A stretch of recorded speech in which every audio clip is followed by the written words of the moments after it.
Bonjour, aujourd'hui ce qu'on va voir c'est un petit exercice d'entraînement sur les applications à dérivation. On peut voir en classe de première, éventuellement revoir en terminale en début d'année. Dedans on va dériver les fonctions, on va étudier le signe de la dérivée pour dresser un tableau de variation et parler d'extréma. On y va. Dans cet exercice, on a une fonction f qui est définie sur intervalle 1, 10 par pour tout x appartenant à 1, 10, f de x égale à 9x plus 8 plus 144 sur x. Donc on admet que la fonction f est dérivable, donc il n'y aura pas besoin de le justifier, et on note f' sa fonction dérivée.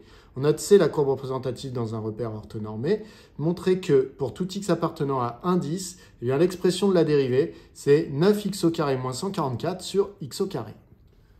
Alors lorsqu'on souhaite dériver une fonction, la première question qu'on se pose, c'est quelle est l'opération principale dans la fonction, c'est-à-dire quelle est la dernière opération que je serais amené à faire si je remplaçais x par une valeur. Eh bien, je terminerai par les additions qui sont là. Donc ici, les opérations principales sont les sommes, ici. Quand on a une somme comme opération principale, eh bien, ça veut dire qu'on va dériver l'expression terme à terme. Donc ici, on va commencer par dériver 9x, ensuite on dérivera 8, et ensuite on dérivera 144 sur x. Alors on peut peut-être préparer un petit peu l'expression, puisque 9x, ça va être facile à dériver, 8 aussi. Par contre, 144 sur x, quand ici on a un quotient, eh bien il faut se poser la question, est-ce qu'il y a la variable x au numérateur et au dénominateur? Si c'est le cas, vous allez devoir utiliser u sur v obligatoirement. Mais ici, ce n'est pas le cas. Vous voyez, il n'y a pas de x au numérateur. On peut donc s'en sortir sans la formule u sur v. Alors attention, la formule u sur v fonctionnerait quand même, mais ça serait un petit peu plus long. Alors si je veux préparer mon expression f de x de telle manière à ne pas utiliser u sur v, je peux écrire f de x de cette manière-là, donc plus 144 fois 1 sur x. Dans ce cas-là, ça devient la dérivée d'une fonction u, qui est la fonction inverse, multipliée par un réel k. Donc, c'est la forme k fois u, et donc la dérivée, ça va être k fois la dérivée de u. Donc, pour tout x appartenant à 1, 10,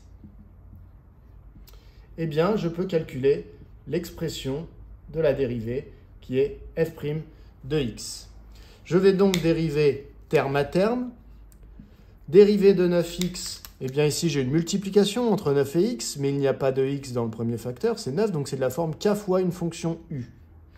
Donc ça donne la dérivée de 9 fois x, eh bien c'est 9 fois la dérivée de x, c'est-à-dire 9 fois 1. Donc je peux l'écrire, 9 fois 1, plus dérivée de 8. 8 est une constante, la dérivée est donc égale à 0. Et enfin ici, je suis face à une constante multipliée par une fonction. La dérivée, c'est donc la constante multipliée par la dérivée de la fonction. La dérivée de la fonction inverse, vous devez la connaître par cœur, c'est moins 1 sur x au carré. Alors ceux que ça dérange vraiment, eh bien ici, quand vous avez 144 fois 1 sur x, c'est un peu comme quand vous avez 9 fois x. En fait, 9 et 144 jouent le même rôle, jouent le rôle d'une constante multipliée par une fonction. Ici, l'expression c'est x, ici, l'expression c'est 1 sur x. Mais à chaque fois, on garde la constante et on dérive la fonction. Donc là, on a gardé le 9, on a dérivé x en 1. Là, on a gardé le 144, on a dérivé 1 sur x en moins 1 sur x au carré. Donc je répète, si jamais vous vouliez faire du u sur v avec la première formule, ça fonctionne, mais c'est un petit peu plus long. On aimerait bien en première que vous sachiez faire ça correctement. Alors là, je suis content, hein, j'ai réussi à trouver une expression de la dérivée, mais ce n'est pas l'expression qui m'est demandée. Moi, je vous rappelle que l'expression qui m'est demandée, c'est celle-là, c'est-à-dire sous forme d'un unique quotient. L'opération principale ici est une division. Or, moi, pour l'instant, les opérations principales sont les additions. Donc, il va falloir que je m'arrange pour fabriquer une division. Alors, 9 fois 1, c'est égal à 9. Plus 0, je ne suis pas obligé de l'écrire. Plus 144 fois moins 1 sur x au carré fait tout simplement moins 144 sur x au carré. À partir de là, je vais tout mettre au même dénominateur x au carré. Alors 9, il faut le voir comme 9 sur 1 quand vous les mettre au même dénominateur. Et donc on va multiplier par x au carré au numérateur et au dénominateur. Ça va donc faire 9x au carré sur x au carré moins 144 sur x au carré. Finalement, c'est égal à 9x au carré moins 144 sur x au carré.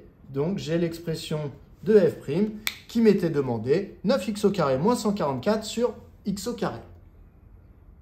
Cela nous amène à la question 2. Dans la question 2, on nous dit étudier le signe de f' sur 1, 10, donc l'intervalle où est définie la fonction f, et en déduire le tableau de variation de f sur son ensemble de définitions. Donc signe de la dérivée, puis tableau de variation. Alors la dérivée, je viens de calculer une expression, c'est celle-là. Donc je vais sans doute me resservir de ça. J'efface et je démarre ma question 2. Alors, lorsque vous souhaitez étudier le signe d'une dérivée, le plus simple, c'est quand votre dérivée est sous la forme d'un produit ou d'un quotient. Pourquoi? Parce que lorsque vous souhaitez étudier le signe, par exemple ici, d'un quotient, eh bien cela va revenir à étudier le signe du numérateur et le signe du dénominateur, puisqu'il y a la fameuse règle des signes que vous connaissez qui s'applique, c'est-à-dire qu'un quotient va être positif si soit les deux numérateurs sont positifs, soit les deux dénominateurs sont négatifs, et il va être négatif, le quotient, si l'un des deux est positif pendant que l'autre est négatif.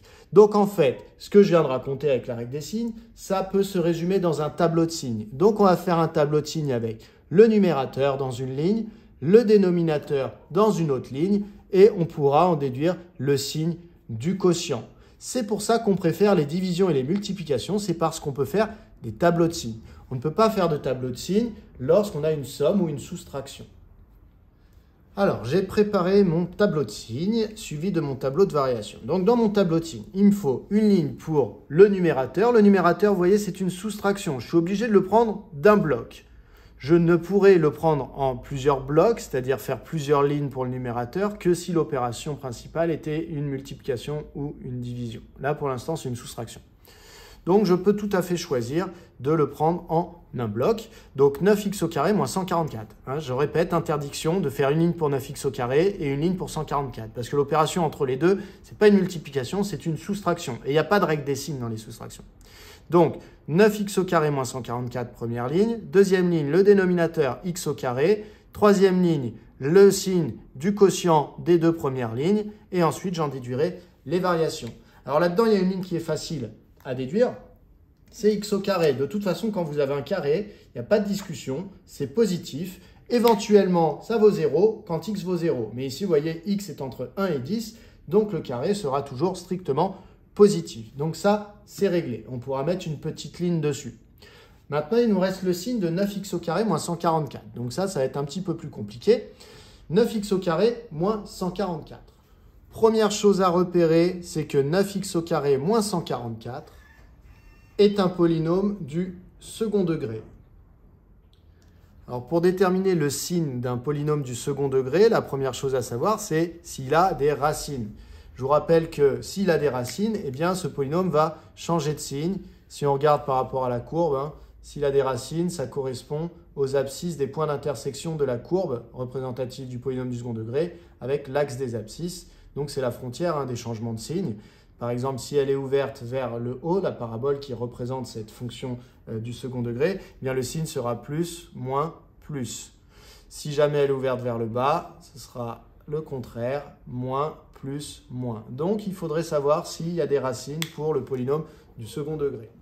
Pour trouver les racines de ce polynôme du second degré, il y a 3 méthodes. La première, c'est lorsqu'on remarque que en fait, ce polynôme du second degré n'a pas de terme correspondant à x. C'est-à-dire que vous avez que x au carré et la constante. C'est-à-dire quand vous écrivez ax au carré plus bx plus c, le b vaut 0. Si le b vaut 0, vous avez une méthode qui permet d'esquiver toute la théorie sur ce que vous avez vu en première avec le discriminant.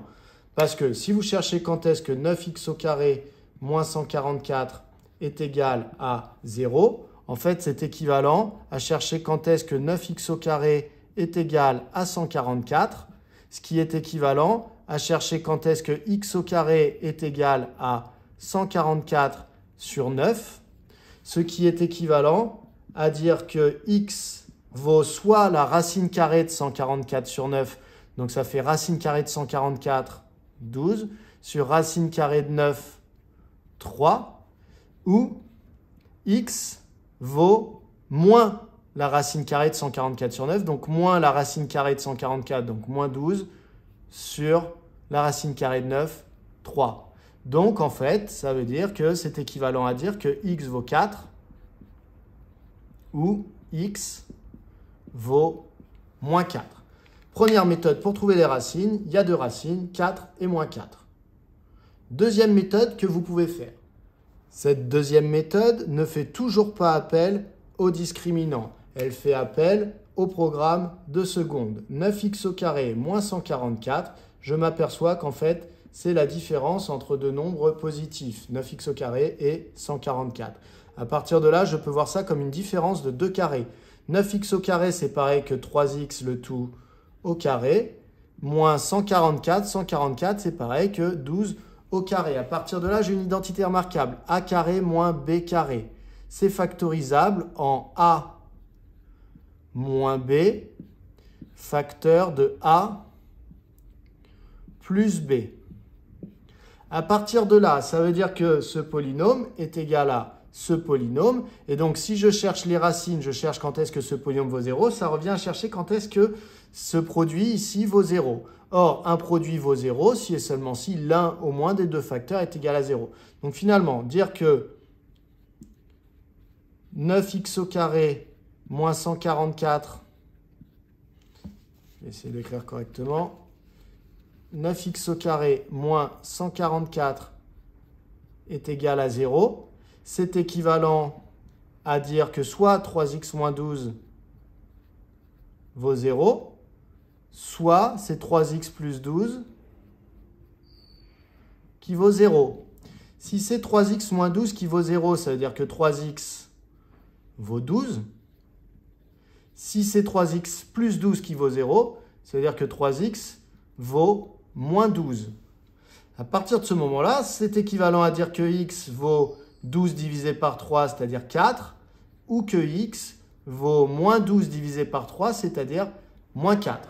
On trouve donc les deux mêmes racines pour le polynôme qui sont 4 et moins 4.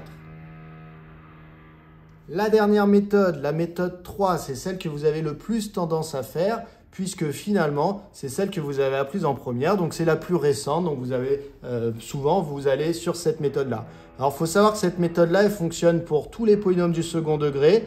Là, on était dans un cas particulier où le terme avec les x, le b était égal à 0, mais en réalité, la méthode 3, elle va fonctionner tout le temps, alors que les méthodes 1 et 2 ne fonctionnent que lorsque b vaut 0 dans le polynôme du second degré. Cette méthode 3, c'est de calculer le discriminant. Delta égale b carré moins 4ac. Alors, que vaut b? B, on a dit qu'il valait 0, donc ça fait 0 au carré moins 4 fois 9 fois 144. Pardon, fois moins 144, puisque c'est moins 144.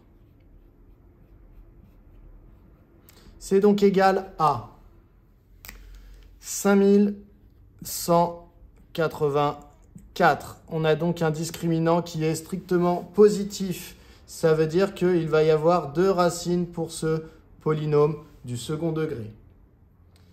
Alors b vaut 0, donc ça va donner moins 0, pas la peine que je l'écrive. Moins racine de delta, la racine carrée de 5184, il se trouve que ça fait 72. Donc ça fait moins 72 sur 2 fois A qui valait 9. Donc ça fait 2 fois 9, 9 et 9, 18. On va donc trouver moins 4. Pour x2, on a moins b plus racine de delta sur 2a. Moins b, donc ça va donner moins 0 plus racine carrée de delta. Racine carrée de delta, on vient de dire que ça faisait 72. Ça donne donc 72 sur 2a qui vaut 18, c'est-à-dire ça donne 4. Donc finalement, on a trouvé par cette méthode 3 les deux mêmes racines, 4 et moins 4 pour notre polynôme du second degré. Donc vous pouvez faire méthode 1, méthode 2, méthode 3. Les trois sont corrects pour cet exercice. Je vais effacer ici pour gagner un petit peu de place, mais vous, bien sûr, ça, il faut que ce soit rédigé, soit avec la méthode 1, soit la méthode 2, soit la méthode 3. Ensuite, maintenant qu'on a les racines, on va pouvoir essayer de déterminer le signe du polynôme. On va regarder le coefficient dominant. Le coefficient dominant, c'est le coefficient qui accompagne le x au carré. Donc, c'est 9. Ce coefficient dominant, il est strictement positif. Donc, vous savez dans votre tête qu'en fait, on a une parabole qui est ouverte vers le haut. Ce qui veut dire qu'on a trouvé 2 racines 4 et moins 4. Ce qui veut dire qu'en fait, on a une parabole qui coupe l'axe des abscisses en 2 points qui ont pour abscisse moins 4 et 4. Comme elle est ouverte vers le haut, eh bien, ça veut dire que le signe, c'est plus pour les x appartenant à moins l'infini moins 4, moins pour les x appartenant à moins 4, 4, et plus pour les x appartenant à 4 plus l'infini. Alors attention, nous, quand on observe ici notre exercice, on se rend compte qu'on est simplement sur un 10.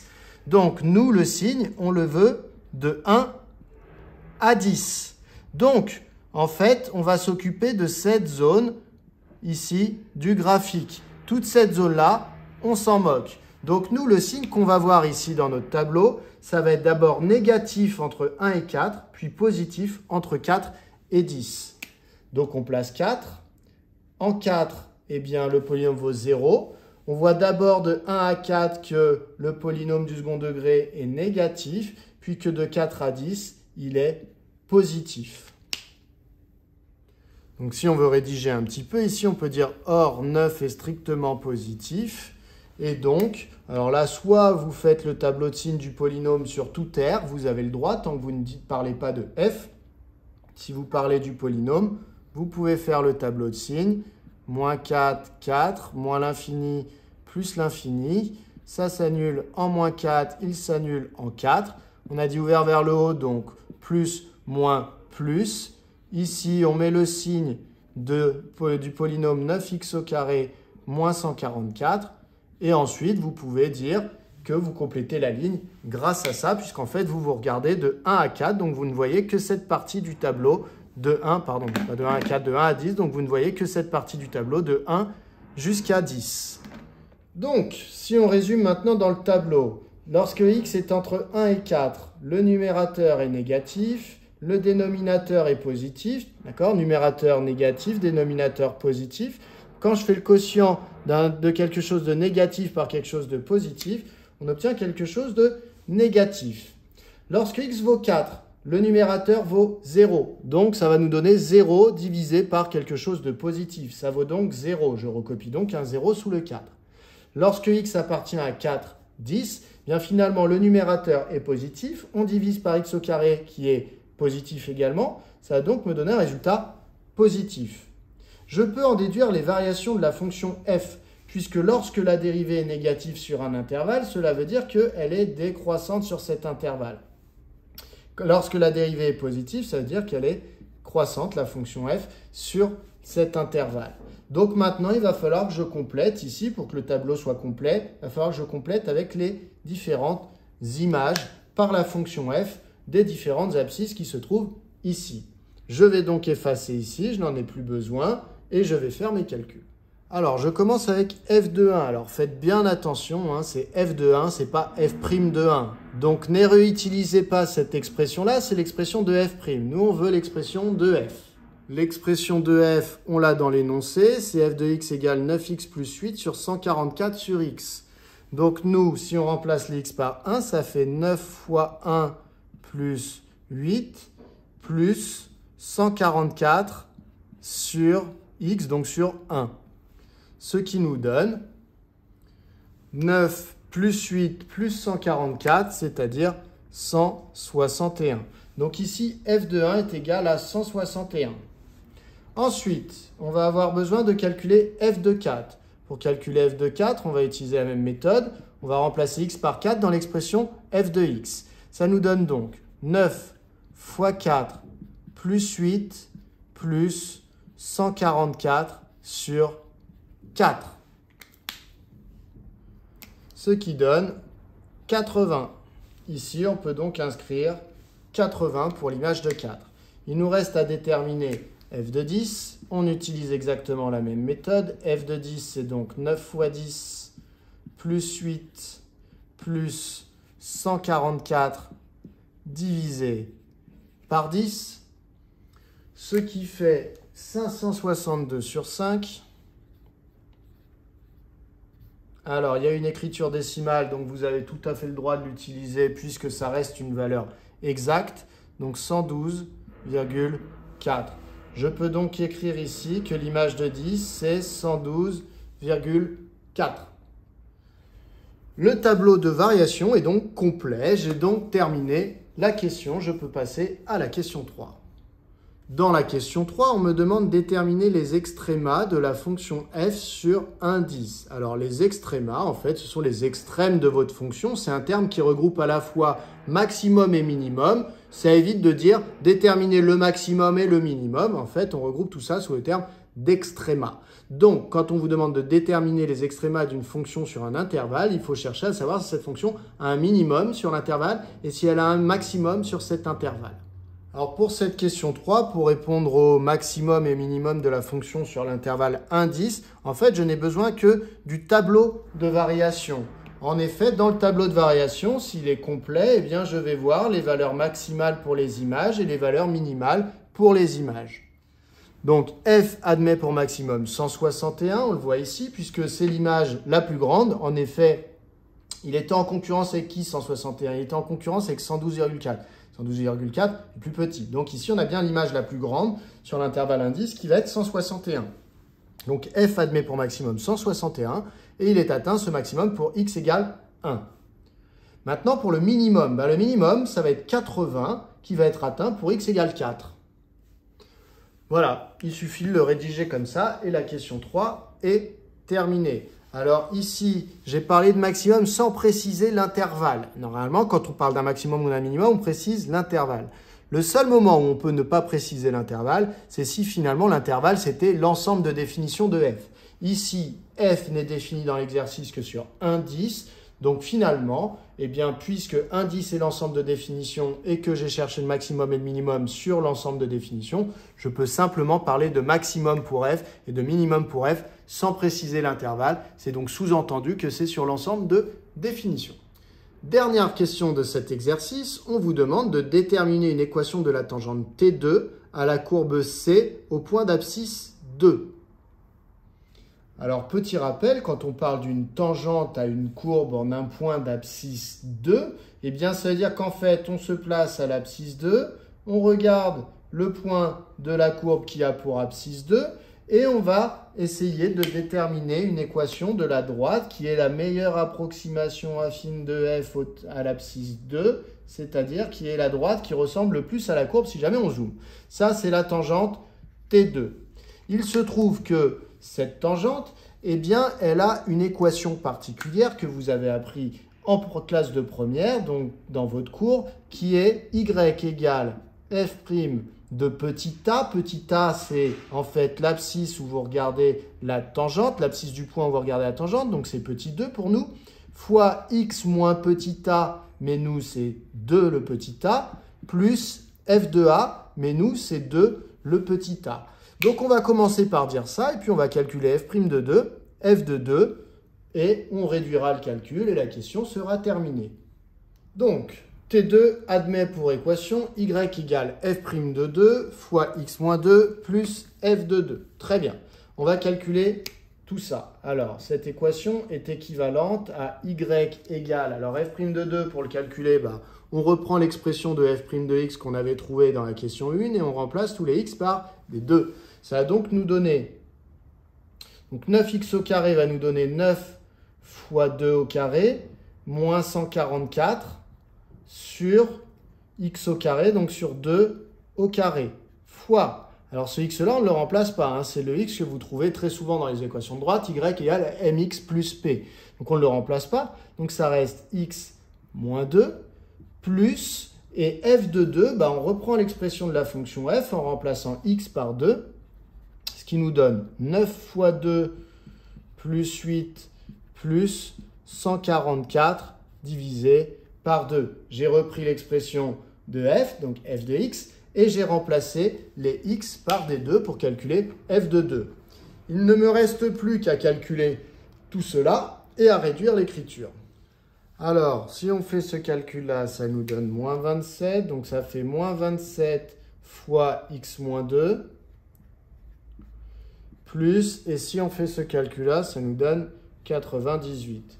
Donc finalement, on obtient y égale, alors je vais développer pour mettre sous forme réduite, moins 27 fois x, plus 27 fois 2, ce qui nous donne 54, plus 98. Ce qui nous donne y égale moins 27x plus 152. Et donc, on a trouvé l'équation réduite de la tangente T2. Exercice terminé. Je vous conseille d'aller en faire d'autres, d'en voir plein d'autres. Il faut vous entraîner sur ce sujet. À bientôt.